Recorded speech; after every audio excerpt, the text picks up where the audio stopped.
Guys, all these different rumors about the judgment of Ekweremadu, former Deputy Senate President. About some people say he has been sentenced to 20 years imprisonment, some say 40, some say 25, all those arguments. So I say, man, do research, let me search out, let me truly find out how many years he was sentenced. And this is the live video of the sentence of three of them, him, the wife Beatrice, and the doctor involved. So you people watch out, watch the video full and see the sentence of Mr. Ekweremadu, the wife, and the doctor. So don't forget to subscribe from the link below. Mr. Ecstasy, follow my all social media handles. Get notified when I get new videos, guys. The both sentence is different from ours, so oh boy, it's rough. Guys, sit, relax, and watch the video in full. Drop your comments. After taking account of the aggravating and mitigating factors in your case, I impose a sentence of 9 years and 8 months imprisonment.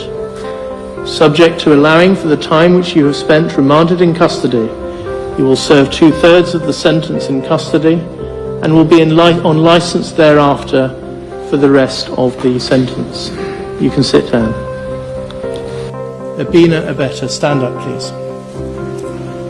There are aggravating features in your case. You deliberately targeted a victim who was particularly vulnerable due to his young age, his isolation from his immediate family, and his poverty. After the conspiracy to exploit C was thwarted, you continued to try and find another person to be exploited in the same way. As against that, you have no previous convictions, and you are a person of good character. The applicable starting points are custodial sentences of 10 years in the case of Abina Abeta. You can sit down.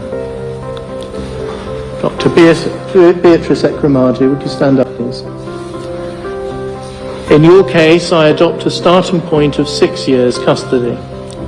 I do not consider that the aggravating factors that are present in the case of your co-defendants apply to you.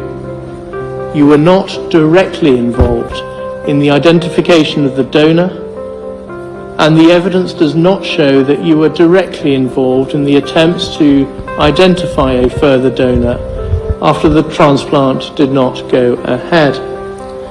I take account of all the mitigating features that Mr. Mahindru KC has identified, and the content of the thorough and helpful pre-sentence report prepared by Jessica Stephen of the Probation Service. You are a person of good character. You helped set up the ECOA Foundation with your husband, and you have been closely involved with its important charitable work. Much of the character evidence I have read applies also to you. You were also motivated by the desperate plight of your daughter and by maternal love. Further, in your case, I accept that although Sonia is an adult, you have substantial caring responsibilities towards her. Your incarceration will have a significant impact on her, in that she will no longer be able to rely on your presence as a source of care and support. Having regard to those factors, I impose a sentence of 4 years and 6 months imprisonment. You have spent 234 days on an electronically monitored curfew between 9 p.m. and 7 a.m. I specify that the credit period for the purposes of Section 240A of the Criminal Justice Act 2003 is 117 days. So that period shall count towards your sentence. Subject to that, and subject to allowing for the time you have spent remanded in custody, you will serve 1/2 of your sentence in custody. The applicable starting points are custodial sentences of 10 years in the case of Abina Abeta, 10 years and 6 months in the case of Ekweremadu, and 6 years in the case of Beatrice Ekweremadu.